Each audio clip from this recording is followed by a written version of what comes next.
I only deployed once. I did a Westpac out of San Diego, but the one incident we were trying to do a nonstop flight from Jordan to UAE, I think. So I was Dash 1, Dash 2 had internal tanks. So they were trying to do the longest nonstop flight in a helicopter. We were doing AR off of a C-130. We unfortunately had an incident and cut the basket off.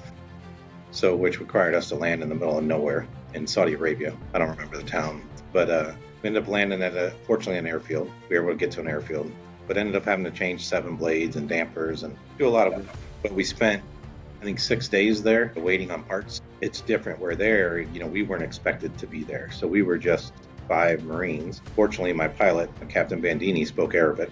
So that was a huge plus. So we were able to communicate and get out in town and be able to eat and do those kind of things. And I was 21 years old at that time.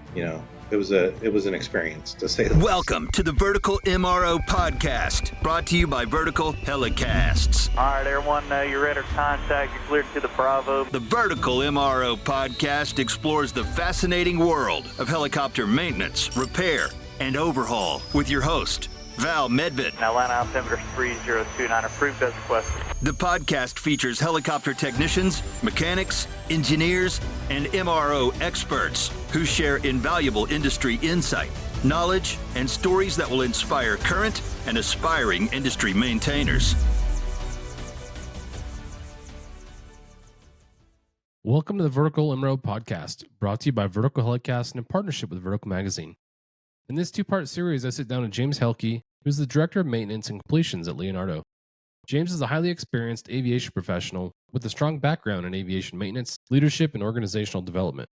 Holding an airframe and powerplant license and a business degree specializing in organizational development and change management, James has demonstrated exceptional leadership in managing large teams and complex aviation operations. Currently serving as the Director of Completions, Maintenance, and Overhaul at Leonardo Helicopters, he oversees a team of over 100 employees and ensures the highest standards in aircraft servicing, repair, and overhauls across multiple helicopter series. With extensive experience supporting FAA, IASA, and internal audits, James excels in fostering customer satisfaction, coordinating cross-departmental efforts, and supporting the development of new aircraft programs. His career spans military service, corporate aviation, and leadership roles, all marked by his commitment to safety, quality, and operational excellence. Special thanks to our sponsors for this podcast: Metro Aviation, Precision Aviation Group, Rotorcraft Support, Inc. Hey, welcome to the Vertical MRO Podcast. I'm today's host, Jon Gray. I have a really cool conversation in store for today.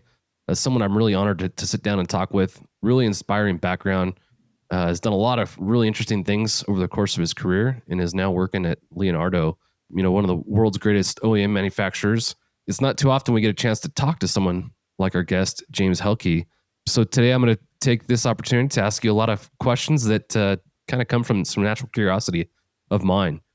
James, welcome to the podcast, and thanks for joining us. No, thank you. It's been a journey for us to get here, but we made it.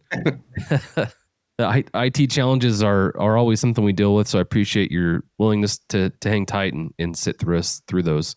To start, I'm always curious to hear about how you got to where you are from the early beginning. So can you kind of just run us through your childhood and maybe some early attractions you had to aviation? Sure. So I was born and raised in a small town in Ohio, Tiffin, Ohio. Grown up, I guess lower middle class parents. My dad worked in a factory. My mom was a legal secretary. So no one in aviation. My grandfather was a farmer. Growing up, I always thought I'd be a farmer. I was in the FFA, Future Farmers of America, went to the vocational school for farming, did all of that until probably 17, I think, 16 or 17. We had a mock accident at our high school, and a helicopter landed to pick up the patients. And it was that time I'm like, that's interesting. Went and talked to my granddad, who was pretty much my mentor. And he's like, yeah, farming's not for you. You need to do something different. I didn't necessarily have the grades at that time to go to college. So I went to the Air Force thinking, with the Air Force, I can fly there. I want to do something with helicopters. I want to fly. The Air Force said, yeah, that's not guaranteed. So I walked out of the Air Force office, and the Marine, Sergeant Jutz was his name, said, hey, young man, what brings you here? Have I got something for you? Exactly. So next thing you know, I'm in his office, and I had already taken the ASVAB. So I guess I had scored high enough. He's like, well, with those scores, you can pretty much do whatever you want in the Marine Corps. I said, I just want to fly. Did you have anything that I can fly? He's like, well, there's this opening for a crew chief on a CH-53. I didn't even know how a helicopter worked at that point. I thought it had the turbines made it go forward, and there was something else that made the head spin. No idea. Long story short, I'm 17. It was February 2nd. I went home, told my mom I want to join the Marine Corps. She thought I was crazy. My family was all Navy and Air Force. My aunts and uncles, and my granddad was Navy. She said, in 10 days, you want to join the Marine Corps? I'll sign the papers. 10 days later, I said, Mom, I want to join the Marine Corps. She went down and signed the papers. Wow. And the rest is history. A year later to the day, I graduated Marine Corps boot camp. That's awesome. And I'll go back to the early days, where you spent time on the farm. I think it's interesting because the folks that I talk to that have spent time operating heavy equipment on a farm have come to master a couple things. One is working on equipment. It seems like it's fairly common that on a farm, you're not only expected to know how to operate the equipment, but also how to go back and fix it because it's ultimately going to break during some operation. And then also the actual operation of the equipment. It seems like a lot of good pilots that I've met over the years were involved in the farming community, operating tractors and that type of thing. When you look back on your time on the farm, is there a correlation there between what I'm seeing and what your experience was? I would say 100%. I mean, I was always the one. I'm the youngest of 5. So I have 3 older sisters and a brother. 2 of them are accountants, and one's an interior decorator, and one worked with special needs. She's retired now. But I was the one that was taking everything apart, trying to put it back together, always having extra pieces, especially as I was younger. But I spent a lot of time on my grandfather's farm, both summers and winters. Summers actually doing the farming with him, alongside him, sitting on the fenders, and him, teaching me the world. And a lot of the winters were helping him, rebuilding all the equipment, because farming never stops. You're either putting it in the ground, taking it out on the ground, or fixing something that's broke. So for sure, it all correlates. From a young age, I was always taking things apart, putting it back together. And truly, in the position I'm in now, I don't get to do that, obviously, but it's one of the things I do miss the most. Unfortunately, now if I go down and get in a toolbox, the guys and gals down there start asking questions. What's going on here? Yeah, what are you doing down here? That's funny. Growing up in Southern California, the mountains of Southern California, I didn't have an opportunity to really be exposed to the farm life and the culture surrounding farm life. Until recently, I had a chance to go up to our friend's ranch up in Northern California, and they grow alfalfa, for cattle. And we got a chance to operate their swather and watch how they bale the hay or the alfalfa. And it was really interesting. I thought it was awesome riding in the swather. So I would imagine you had a lot of cool experiences. When you look back on those, what was the one thing that you really enjoyed doing the most as far as equipment operation or anything else on the farm? I rebuilt a tractor with my grandfather. I can't remember the year. It was a 1930s Ford tractor, tricycle gear. We took that down to nothing, sandblasted it, rebuilt it. And then when he passed in 92, then my grandmother ended up passing away in the mid 2000s. I wasn't in a place in life where I could, store a tractor. Yeah. But my uncle has it to this day. So wow, that's probably one of the fondest memories of those times, being able to do that, with your grandfather. You don't realize it at that time, that information you're pulling from him, someday it's not going to be there. But at what age do you think you realized that you had some mechanical aptitude and you enjoyed working with your hands and fixing things? I'm still wondering if that's true. I would say probably, probably when I got in the Marine Corps, and you started, I took a different path that was kind of new back then, where I went straight to crew chief. I did go through basic helicopter school and had a quote unquote double MOS, I guess, 6113 and 6173. But being able to figure things out and be able to fix things in the Marine Corps, and working my way up through the ranks in the Marine Corps was kind of that first inkling that I'm kind of know what I'm doing here. When you reflect on the airframes you got to operate on in the Marine Corps, what were some of the things that kind of struck you initially? Coming from the farming community and then basic helicopter school. Was it overwhelming as you looked at these machines that were huge? Or Well, I was fortunate to work on the CH-53, so it's the biggest helicopter we have. So I didn't get to start on like what we fly today, we would consider bug smashers. So I was very fortunate to be able to start on something that big, but for sure it was overwhelming. The amount of horsepower those have, they can lift crazy amounts of weight. I mean, I could recite the numbers still because they beat them into our head back then, but it was a pretty cool, that's kind of lucky in the fact that I got to start in that airframe and start with big, heavy iron and experience a lot of good things and become a crew chief right off the bat. Yeah. Which, the crew chief role, you have to know a little bit about everything, which is, the FAA world. A mechanic needs to know a little bit about everything. Where yes, we have our specialties of avionics. We have specialties of structure, especially in an MRO. But out in the real world or an operating base, your mechanic that's servicing, especially EMS world, he is the avionics guy. He is the structures guy. He or she is the mechanic. So you have to have a little bit of knowledge of everything. So starting off my career as a crew chief, I was pulling that knowledge from the avionics specialist, from the hydraulic specialist, from the structure specialist, the senior mechanics. I was always a sponge and wanting to know more. If I didn't know, I'd stand behind them or ask a lot of questions. I was that annoying one. I've always been a sponge for information. I want to know. If I don't know, I'm gonna research it myself. Mhm. Back then we didn't have Google, but it was more of talking. Nowadays, if I don't know something, I get on Google, I get on, the interwebs, and it's amazing what you can find on Google and YouTube. Yeah.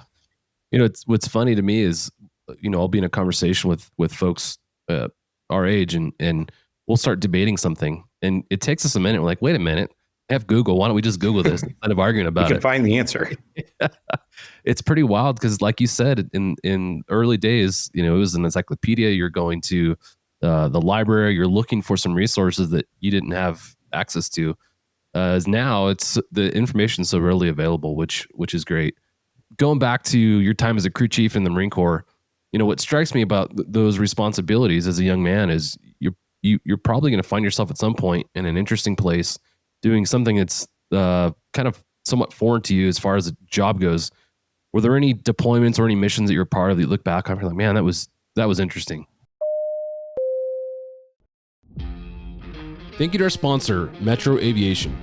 Metro Aviation, the world's largest family-owned aeromedical operator, offers comprehensive aircraft services with 140 plus aircraft in over 25 states. The Completion Center installs medical and law enforcement kits and avionics, serving diverse aviation needs including offshore, utility, VIP, and corporate sectors. I only deployed once. I did a Westpac out of San Diego. So with a MEU, the 11th MEU.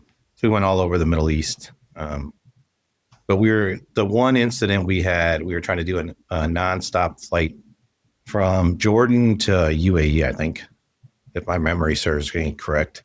So I was -1, -2 had internal tanks. So they were trying to do the longest nonstop flight in a helicopter. We were doing AR off of a C-130. We unfortunately had an incident, cut the basket off. So which required us to land in the middle of nowhere in Saudi Arabia. I don't remember the town, but we ended up landing at fortunately an airfield. We were able to get to an airfield, but ended up having to change 7 blades and dampers and do a lot of, but we spent, I think, 6 days there, waiting on parts. It was very interesting. It was my eye-opening experience into different cultures. Cause in the military, you're kind of, in some respects, shielded because you're with a deployment. It's different. Where there, we weren't expected to be there. So we were just 5 Marines. Fortunately, my pilot, Captain Bandini, spoke Arabic because he was Iranian. So that was a huge plus.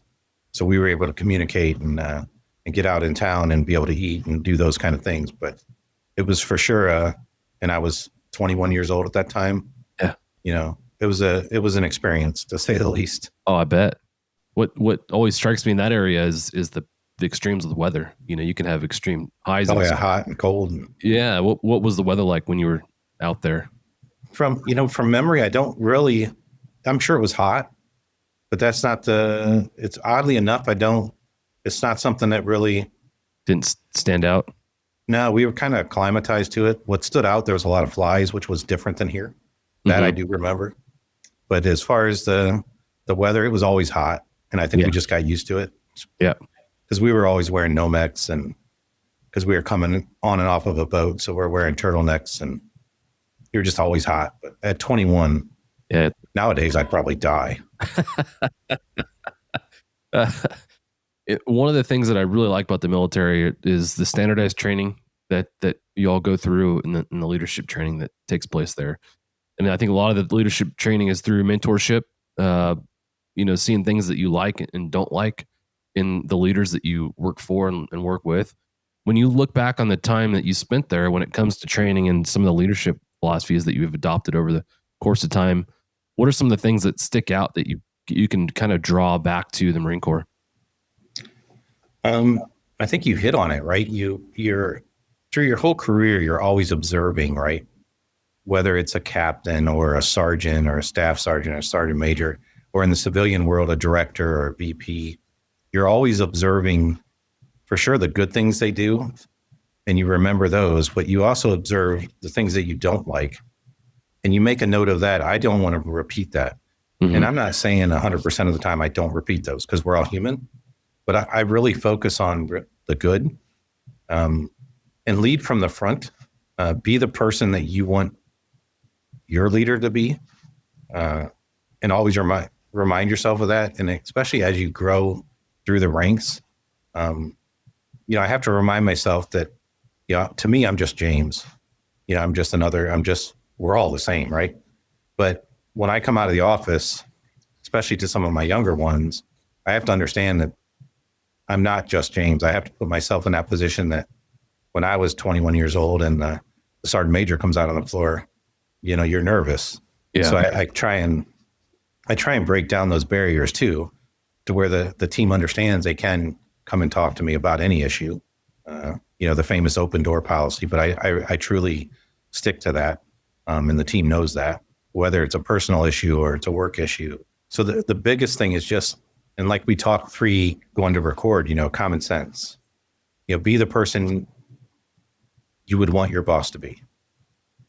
That's really what I strive to do. And in the Marine Corps, taught you accountability, honesty, lead with honor, integrity, all of those things, time management, standardization, don't be wishy-washy, those kind of things. It really gave me, at a time in my life, structure. Yeah. Being the youngest of 5, nothing against my mother, being a single mother, because my parents were divorced, but she was working. By the time I came along, the other 4 are grown, and it's like I had free reign. It was great.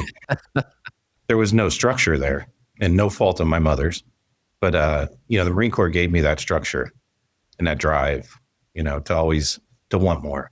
Yeah, I feel like you get that perspective and life experience as well, in the time you're 18, 19, 20 years old, and you're getting to experience things that most adults don't get to experience, the travel, the responsibilities, the things that go with that time.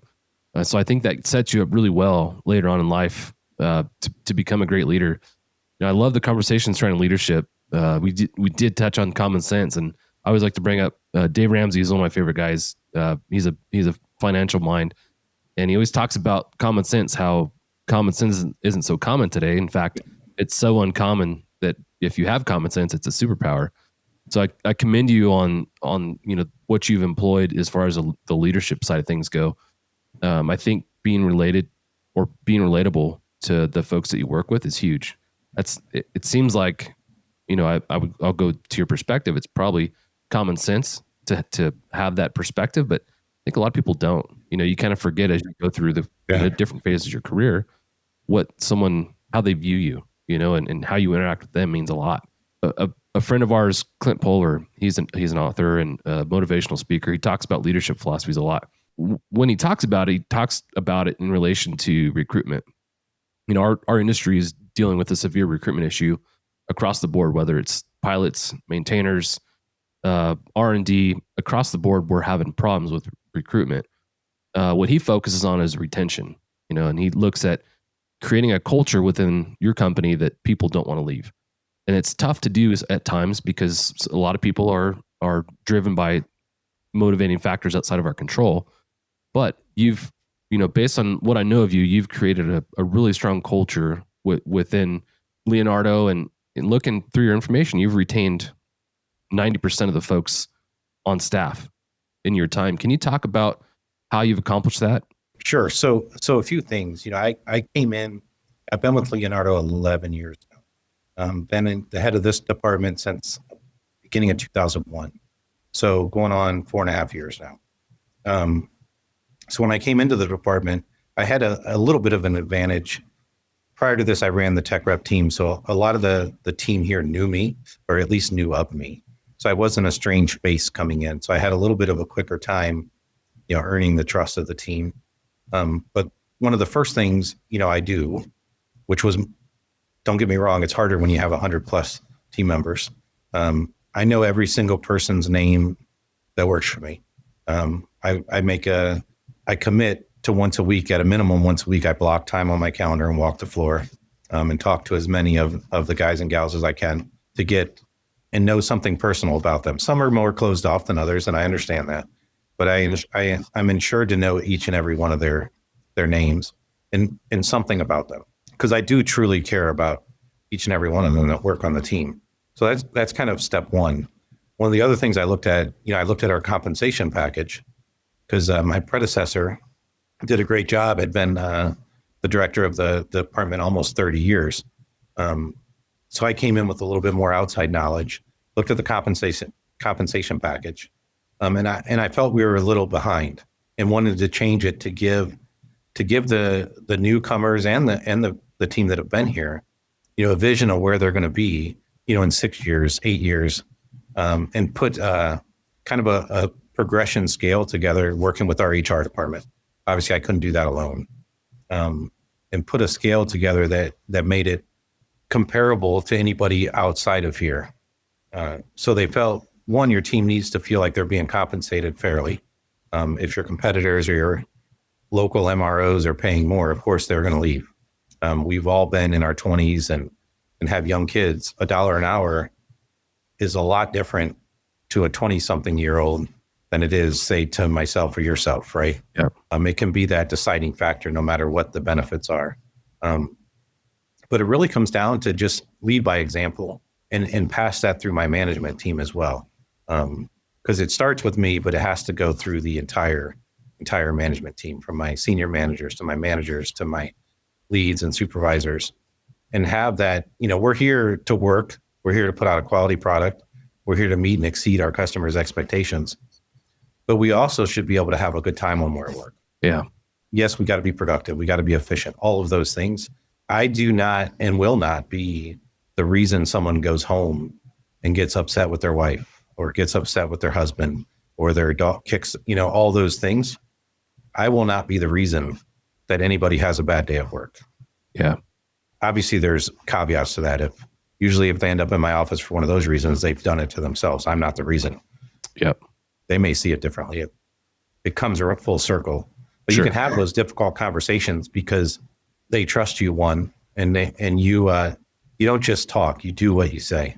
Yeah, I think what you're describing is huge. The culture that you create and foster really, in my mind, adds to the efficiency and effectiveness of the folks that are doing the job. So that I commend you for that. One thing that comes to mind is, a lot of people don't exactly remember the things you say, but they remember how you make them feel. So the time that you're spending, investing in people's lives and getting to know them, I think is huge. It shows that you care. And I think that fosters just this culture of excellence, so kudos to you for doing that. It's definitely uncommon in today's world. Going back to the recruitment side of things, if we can't recruit more people, we got to figure out how do we keep the ones that we have. And you've done an excellent job at that. We're about 20 minutes in our conversation. I realized, we started talking and I haven't really even got into what your roles are at Leonardo. Can you talk about your job at Leonardo and what you're doing there? Rotorcraft Support Inc. where expertise meets excellence in helicopter maintenance, repair, and overhaul. FAA and EASA certified Part 145 repair station and OEM factory authorized service center, keeping your aircraft mission ready since 1986. Visit us at rotorcraftsupport.com. Rotorcraft Support, trusted by the industry. I'm the director of maintenance, or the director of the CMRO. So we call it the CMRO because we do completions, maintenance, repair, and overhaul. So within my department, I have one hangar completely dedicated to maintenance activity, mainly on 139 aircraft, the Leonardos. Obviously, everything we work on is Leonardo. The other hangar, we do a lot of completion activity. So what does that mean? We'll take green aircraft, we'll complete them for EMS, law enforcement, military trainers. Typically VIPs, we do work with some partners because that's just not our niche. So we do have some local partners within roughly an hour from here that work with us to design very, very nice VIP interiors. But pretty much anything the customer can dream up, if we can get it certified, we will put it in your aircraft. I'm fortunate to have an engineering, we call it an aftermarket engineering team, a team of about 25 engineers that work just in coordination with the Part 145 with doing all of this completion type activity. We also do prototype activity. When you see the Navy TH-119, a lot of that prototype work was done by my team in putting the IFR STC, doing the Genesis glass cockpit mod. When you hear of the MH-139, all the STC development and prototype work that was done for those machines we did here in-house. That was right when I took over the department. We also have an overhaul shop, so we overhaul all of our Leonardo branded components, so rotor heads, gearboxes. We have test cells to run them in. I think I covered most of it. I have obviously all the back shops and supporting functions. Roughly, we hover around 100 people on my team. Wow, that's a big team for sure. When you look over, all the responsibilities that you've adopted, what would you say the most challenging aspect of those responsibilities are? Sometimes people management can be challenging because it can just be challenging. People sometimes. are people. But I feel like I do have a knack for that, so it doesn't affect me too much. Really, the most challenging, we're going through kind of a transition where in the past, I was probably 60-70% completions activity, 30% commercial. And I'm trying to make that move really 180 to go 70 commercial, 30 completion. So the most challenging part for me now is building that customer base. So we do a lot of conversations with potential customers and showing them what we can do here. We put a lot of focus on customer expectation, timelines. For sure, VIP, it doesn't matter what you're operating the aircraft in. When the aircraft's on the ground, you can't support your mission, whether it's a VIP mission, a law enforcement mission, EMS, you name it. So every day I'm looking at ways we can reduce downtime. So the time it takes to do maintenance is the time it takes to do maintenance. You can't speed that up. So what can I speed up? It's the efficiency on the backside. So if we're using paper, digitalizing the paperwork, using the software programs, getting, some help with planning and scheduling and sequencing. How can we get the aircraft throughput quicker to meet and exceed our customers' expectations? So those are the most challenging things I'm working on now. And there's a lot of solutions out there. As you can imagine, being in the military sector and the commercial sector makes it challenging on which software you can and can't use because of our security systems, kind of like we had to do to get on this podcast. So that's the most challenging thing I'm working on right now. I'm not working on it alone, of course, but trying to get as efficient as we possibly can so we can be as competitive as we can. I think there's two things I want to touch on, efficiency, and then go back to the topic of part supply. I'll be curious to get your perspective on kind of where we sit as an industry with part supply. But on the topic of efficiency, one of the things that I love to talk about is technology and how technology is really helping us to become more efficient. Anything from your perspective that you're seeing in the MRO community that's really changing the landscape and making those efficiencies possible? one of the things we're trying to implement or going through that process now, building the business case. But, the software programs that are out there for MRO solutions are huge, where you can put all of the work order and all the information the technician needs at their fingertips on a tablet, utilizing, canned sign-offs when it comes to an inspection. So versus the technician typing, one finger at a time, their resolution, if it's a standard inspection and no discrepancies, we can have the verbiage there where he just clicks that it's done. So we just saved, say, 3 minutes. But 3 minutes times 100. Yeah. Some of the other things we're doing on efficiency, the stands. We've, as Leonardo, made a big investment in the last 4 years on work stands and getting them to the aircraft and having everything the technician needs as close to the aircraft as possible.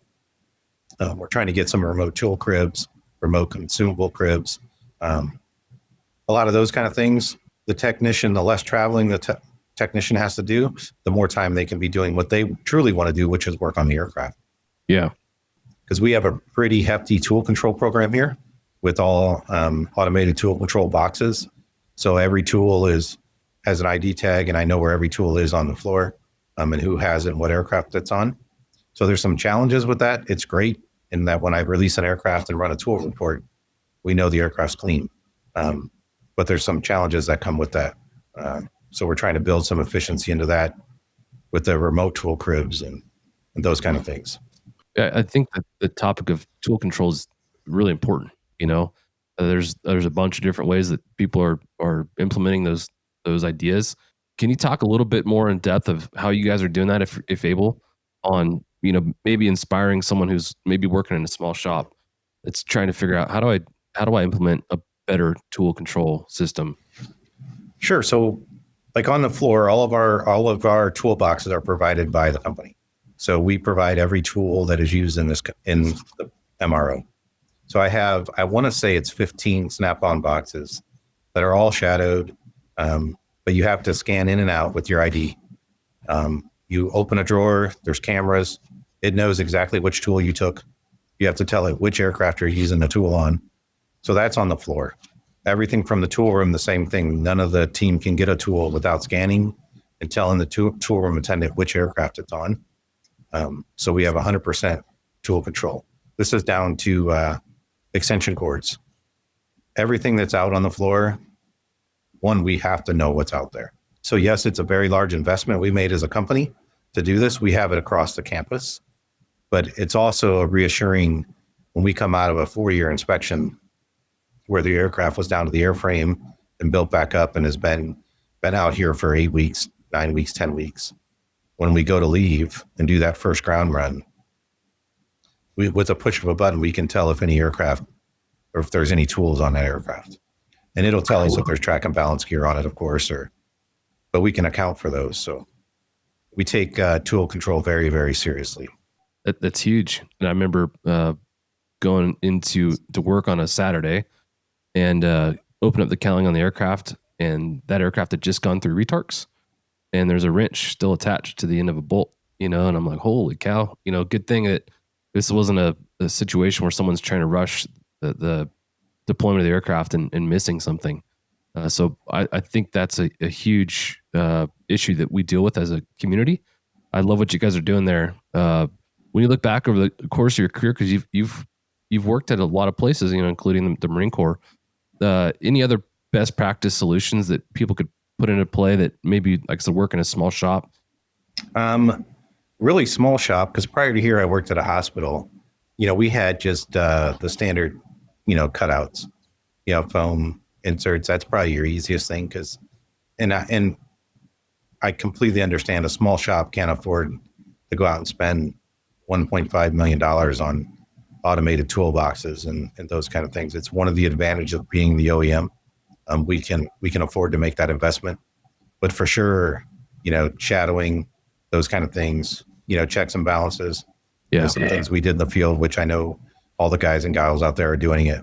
If I single base mechanic when I worked, it was in Ohio, and I went out and daily the aircraft or did maintenance. I always woke up the pilot or grabbed somebody, check these areas. I worked here.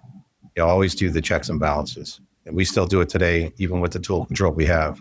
Going back to the conversation surrounding not tool availability, but part availability worldwide. That's something that the industry has been struggling with since at least COVID.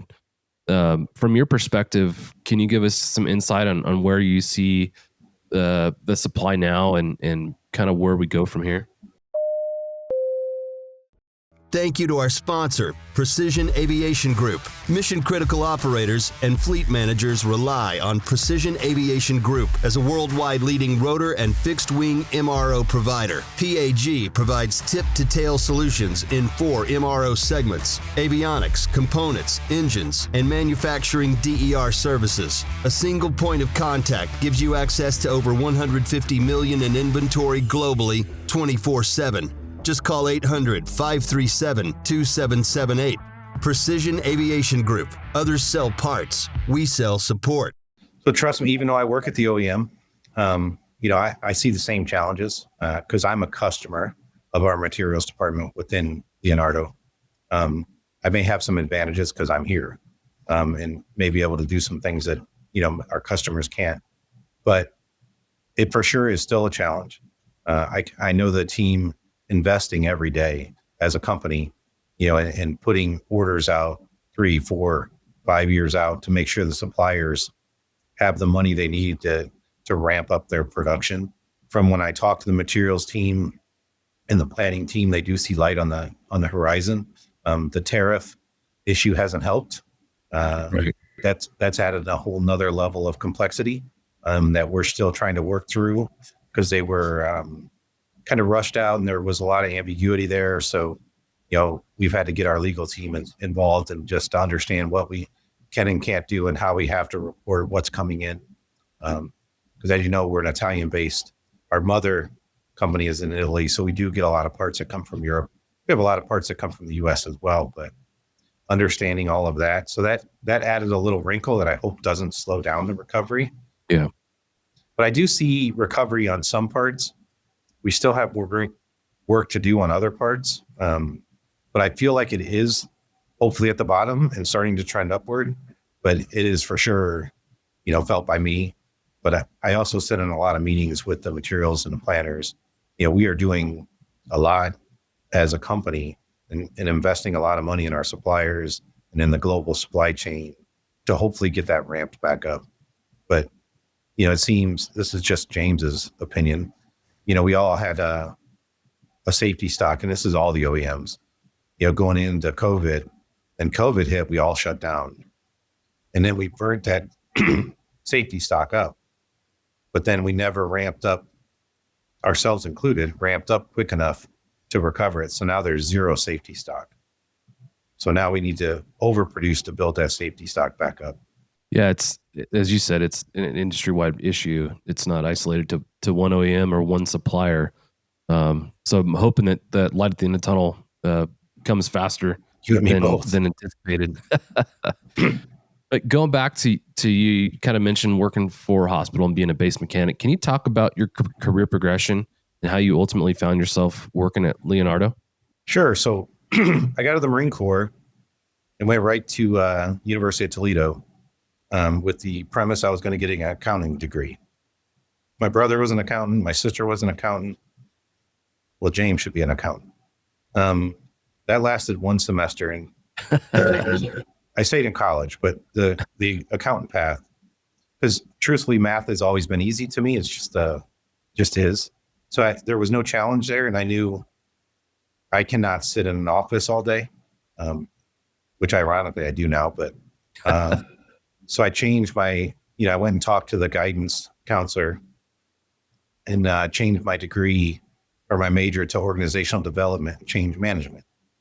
Because I wanted something that I could use within aviation with a minor in business.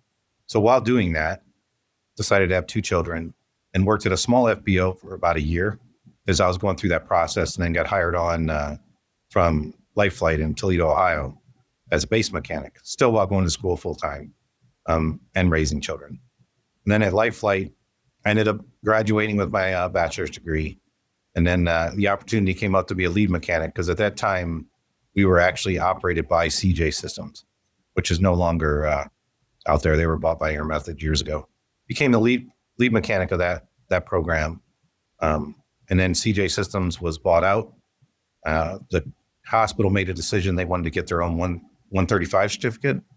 So myself and two of our pilots banded together to write all the GOMs and all the things we needed to do with the FAA to get our own certificate. And I think it was 2009 or 10. We went on our own 135, and I became the director of maintenance there. Stayed there till I came to Augusta in 2014 to run the tech rep department.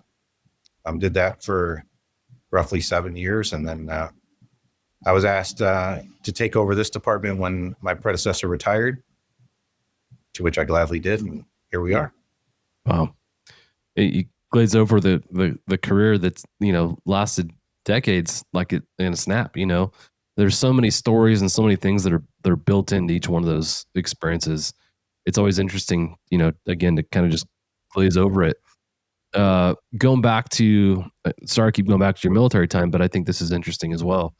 Going from the Marine Corps to becoming a student and then ultimately, becoming a mechanic.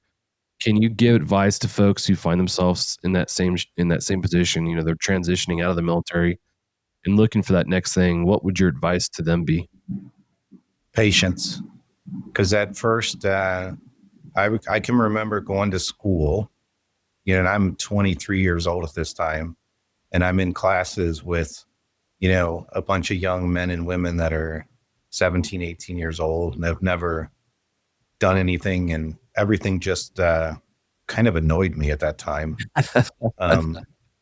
So I think the biggest thing is patience. The time will come. Learn from those experiences.